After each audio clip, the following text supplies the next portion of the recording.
इस कथा को अब आगे बढ़ाते हैं। तो जो राजा रहुगन था वह बहुत गुस्सा हुआ और उसने जड़ भरत को डांटा, मगर जड़ भरत जी ने उसका बुरा नहीं माना, वो उसी प्रकार चलते रहे। तब राजा रहुगन को बहुत क्रोध आया कि ये मेरी बात नहीं मान रहा, और बुलाकर कहा कि मैं अभी तेरा इलाज कर देता हूं। तू तो जीते जी ही मर गया है, तू मेरा निरादर कर रहा है, अपने राजा का निरादर कर रहा है। राजा को अभिमान हो गया था कि वो राजा है और ये तो आम जनता है, आम प्रजा है।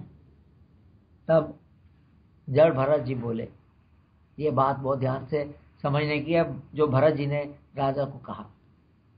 भरत जी बोले, सुख दुख इच्छा भूख प्यास क्रोध अभिमान, ये सब देह अभिमान से उत्पन्न होते हैं, और क्योंकि मेरे में देह अभिमान नहीं है इसलिए ये सब मेरे में नहीं है। आपने दूसरी बात उसने कही, आपने राजा जो जीने मरने की बात कही है, तो सब प्राणी आदि अंत वाले हैं, कोई ऐसा नहीं है जो बचा रहेगा। मैं मर जाऊंगा तो ये नहीं कि आप बचे रहेंगे, आपको भी एक दिन जाना ही पड़ेगा।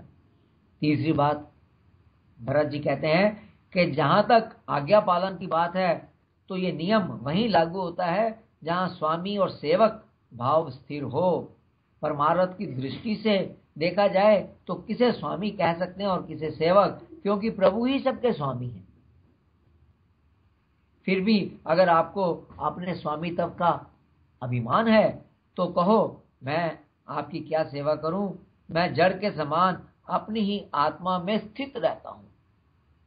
मुझे शिक्षा देना पिसे हुए आटे को और पिसे हुए गेहूं को और पीसने के समान है। ये बेकार ही होगा, क्योंकि पिसी हुई चीज को दोबारा नहीं पीसा जाता। यह सुनकर राजा रहुगन तत्काल पालकी से नीचे उतर आया, अपनी पालकी छोड़कर नीचे उतर आया। उसका राजमद का अहंकार दूर हो गया। वह माफी मांगने लगा और पूछा कि आप कौन हैं, क्या आप अवधूत हैं? आपने यज्ञोपवीत पहन रखा है। तब राजा बोला, मुझे तो व्यवहार मार्ग भी सत्य ही जान पड़ता है, क्योंकि अपने स्वधर्म के पालन से, कर्म करने से देह प्राण इंद्रियों तथा मन से जुड़े होने के कारण आत्मा को भी उनके धर्म कर्म के अनुभव होता ही है।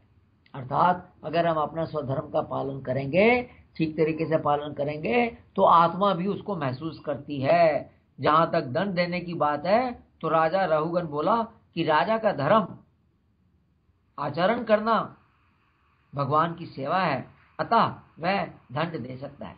अर्थात धर्म आचरण जो राजा का है वो भगवान की सेवा ही है, और अगर मैं आपको दंड देता हूं तो ये मेरे को अधिकार है, राजा होने का अधिकार है कि मैं आपको दंड दे सकता हूं। अब जड़ भरत जी राजा रहुगन को उपदेश देते हैं, कहने लगे, जो तत्व ज्ञानी पुरुष है वह स्वामी और सेवक व्यवहार को तत्व विचार के समय सत्य नहीं मानता। अर्थात जो संत लोग हैं उनकी दृष्टि में स्वामी और सेवक जो व्यवहार की दृष्टि से दिखाई देता है वो सत्य नहीं होता। स्वामी तो सिर्फ परमात्मा ही है। जब तक मनुष्य को कर्मों से प्राप्त होने वाले स्वर्ग सुख, अर्थात जो हमें कर्मों से हम प्राप्त कर सकते हैं, बड़े से बड़ा सुख भी प्राप्त कर सकते हैं, जब तक वो हमें सपने के समान नहीं जान पड़ता, अर्थात वो बेकार है, अर्थात झूठा नहीं लगता। जब तक कि जो कुछ भी हम अपने कर्मों से प्राप्त करते हैं, जब तक हमें वो झूठा नहीं लगता, असत्य नहीं लगता, तब तक उसे तत्व ज्ञान नहीं मिल सकता। कहने का मतलब है कर्मों को फल से एकदम अलग कर देना पड़ेगा अगर हमें तत्व ज्ञान की प्राप्ति करनी है। जब तक हम सोचेंगे कि हम ये इस कर्म से ये फल ले लेंगे, ये स्वर्ग प्राप्त कर लेंगे, ये प्राप्त कर लेंगे, तब तक हम तब इच्छाओं के पीछे भाग रहे हैं। तत्व ज्ञान नहीं हम प्राप्त कर सकते, प्रभु को प्राप्त नहीं कर सकते। कहने का मतलब है अपने अंदर पूरी तरह से वैराग पैदा करना पड़ेगा। जब हम कंप्लीट डिस्पेशन, कंप्लीट वैराग आ जाएगा, तभी हम प्रभु को प्राप्त करने के रास्ते पर चल सकते हैं। जड़ भरत जी बोले, मन ही तीनों गुण, सतगुण रजगुण तमगुण के वश में होकर इंद्रियों से अच्छे और बुरे कर्म कराता है।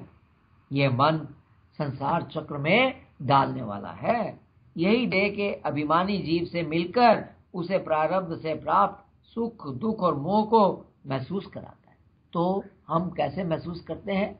जीवात्मा कैसे महसूस करती है? जीवात्मा सुख और दुख को महसूस करती है मन के द्वारा।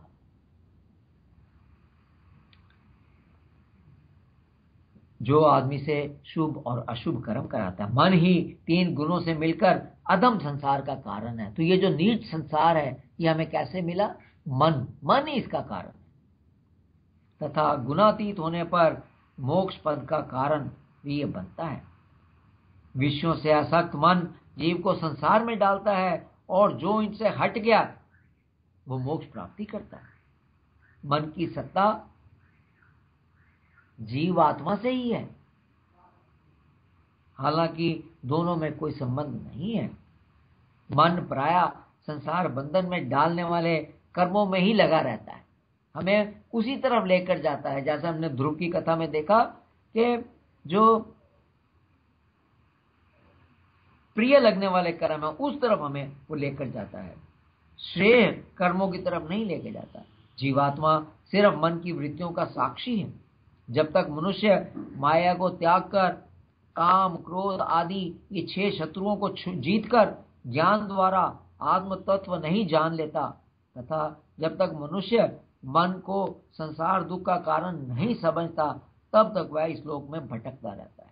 तो मन की ये इतनी बड़ी प्रॉब्लम है, मन की इतनी बड़ी दुख देने वाली स्थिति है, ये आदमी को संसार में भटकाता है।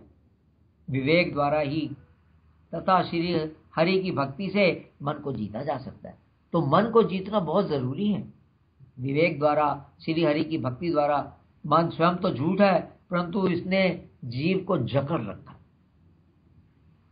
ये सब सुनकर राजा रघुगण ने कहा, आप मुझे सरल भाषा में अध्यात्म के बारे में समझाएं। तब जड़ भरत जी ने कहा, तुमने अभिमान के कारण कहा कि तुम सिंधु देश के राजा हो, इससे तुम्हारी श्रेष्ठता सिद्ध नहीं होती। तुमने इन कहारों को बेगार में पकड़कर पालकी में जोत रखा है और कहते हो कि तुम लोगों की रक्षा करते हो। सब जीव सब जमीन से पैदा होकर जमीन में ही लीन होते हैं, तथा अलग अलग क्रियाक्रम के कारण उनके अलग अलग नाम पड़ गए। उसके सिवा व्यवहार का मूल है ही क्या? पृथ्वी, जल, वायु आदि ये जो 5 भूत हैं, ये कर्म, ये सब भगवान की माया के ही कारण है। अर्थात भेद से रहित ज्ञान ही सत्य वस्तु है। अर्थात ऐसा ज्ञान जहाँ भेद दृष्टि या द्वैत खत्म हो जाता है, सब अद्वैत स्वयं, और भगवान सर्वदा निर्विकार हैं। अगर भगवान की कथा का रोज सेवन किया जाए तो जो मनुष्य मोक्ष प्राप्ति का इच्छुक है उसकी बुद्धि भगवान में लग जाती है।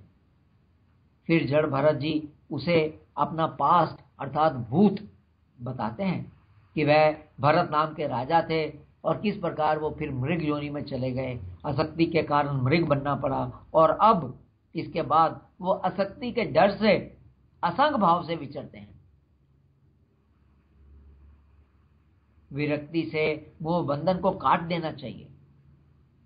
जड़ भरत रघुगण को समझाते हैं, देह अभिमानी जीवों से 3 गुणों के कारण, सतगुण, रजगुण, तम गुण के कारण 3 तरह के कर्म होते हैं। शुभ कर्म, अशुभ कर्म और मिश्र कर्मों के कारण जीव को अलग अलग तरह के शरीर प्राप्त होते हैं। बुरे कर्म करने वाले को नीच योनि मिल जाती है। जो अच्छे कर्म करता है वो स्वर्ग में जाता है, जो मिश्र कर्म करता है वो मनुष्य का शरीर प्राप्त करता है। जीव को अनुभव अपने 6 दरवाजों से होता है, मन और 5 ज्ञानेंद्रियां अर्थात आंख, कान, नाक, जीभ और त्वचा। उनसे विवश होकर तथा माया की ताकत से जीव संसार में भटकता रहता है और कर्मों का फल भोगता रहता है। बहुत कष्ट उठाकर धन कमाता है, परंतु जिस धन का उपयोग धर्म में होना चाहिए वो विवेकहीनता के कारण गृहस्थी के विषय भोगों में लुटा देता है। उसके स्त्री पुत्र उस धन को लूट लेते हैं। वह इस मृत्यु लोक को ही सत्य समझता है और झूठे विषयों की तरफ दौड़ता है। पूर्व पुण्य कमजोर हो जाने पर वह जीवित ही मुर्दे के समान हो जाता है। जैसे जैसे हमारे अच्छे कर्म कमजोर होंगे, बुरे कर्म बढ़ते जाएंगे, हम कई प्रकार की बीमारियों से जूझने लगेंगे, कई प्रकार की तकलीफों से जूझने लगेंगे।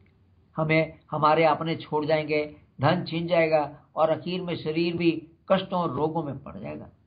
विषयों में फंसकर इसे अपनी मृत्यु काल का मनुष्य को अपनी मृत्यु काल का भी स्मरण नहीं रहता। ये विषयों के कारण साधु संग से वंचित रहता है। जिस अंततः परमात्मा से इसकी यात्रा शुरू हुई थी, उसके पास ये वापस लौटता नहीं। रघुगण ने यह सब सुनकर अंतःकरण से देहात्मिक बुद्धि को त्याग किया तथा अविद्या से मुक्त हो गया। प्रभु में उसने अपना ध्यान लगाया। अब इस कथा में भी, जैसे हमने पिछली कथाओं में देखा, कि हम क्या सीखा। इससे यह सीख मिलती है कि आसक्ति अथवा मोह का पर्दा इतना घना होता है कि वह सात्विक मनुष्य की बुद्धि को भी माया जाल में फंसा देता है।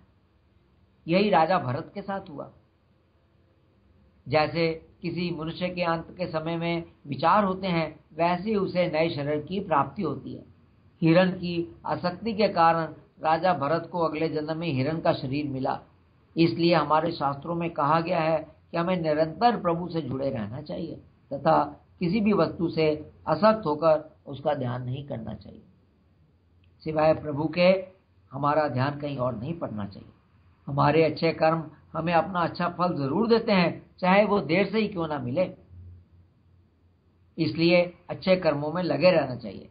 राजा भरत को भी अपने अच्छे कर्मों का फल मिला तथा उसे हिरण की योनि में भी पूर्व जन्म की याद बनी रही तथा जड़ भरत की योनि में भी वैसा पिछला जन्म उसको याद रहा और अपनी गलती से सबक लेकर साधना करके वह आगे बढ़ सके और ज्ञान प्राप्त किया।